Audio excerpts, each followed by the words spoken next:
All right, so we're looking at the lesson 8 of Math Models Unit 3, and I am going to just, this one won't take long. This section is all about the exponential functions, and what exponential functions are is they are functions where there is an x in the exponent place of the expression. So this is like 3x 3 to the x power equals whatever. And so they're telling us here are the values for x. -2, -1, 0, 1, and 2. So you really, all you're doing is you're plugging in these numbers here.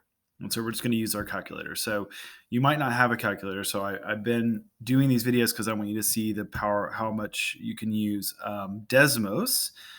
Last time we used the graphing, we're going to do scientific. And this is just going to be like your basic calculator here. And so you see the buttons. You can also use your keyboard to type things. So for instance, if I want to type 3 to the -2 power, I'm going to do 3, and then I'm going to hit this button right here, A to the B, and it's going to, you can see it moves the cursor up here. And I'm going to type -2.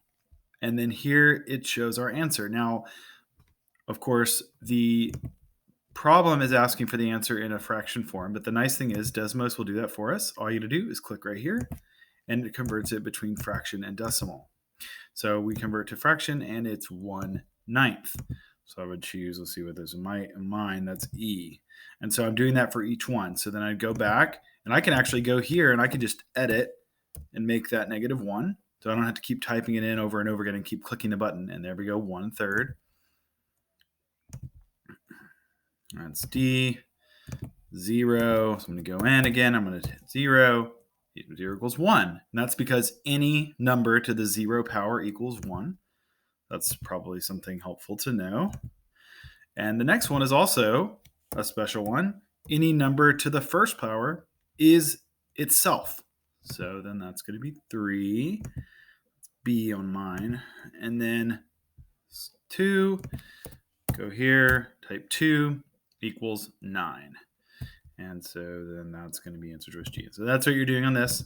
That's what you're doing on numbers 1, 2, 3, 4, and then we get to number 5. So these are actually not really much math that you need to do.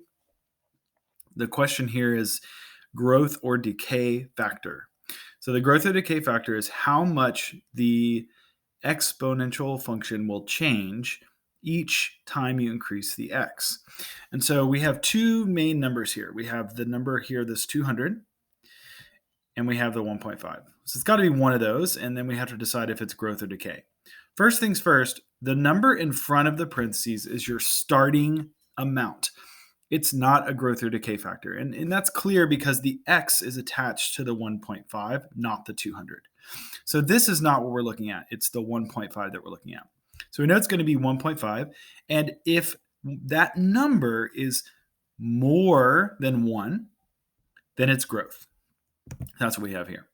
If the number is less than 1, like we do in the next problem, 0.83 is less than 1. So it's a decay factor because it's getting smaller each time.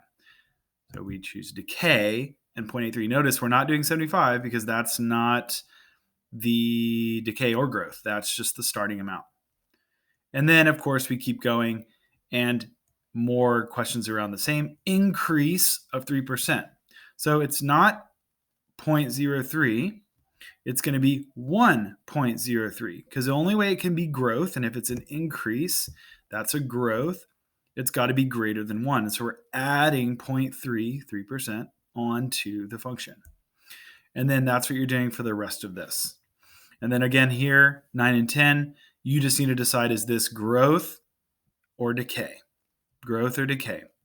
Never increase or decrease, always growth or decay. So you do that based on the number that's inside the parentheses. And that is it for this lesson. You stop.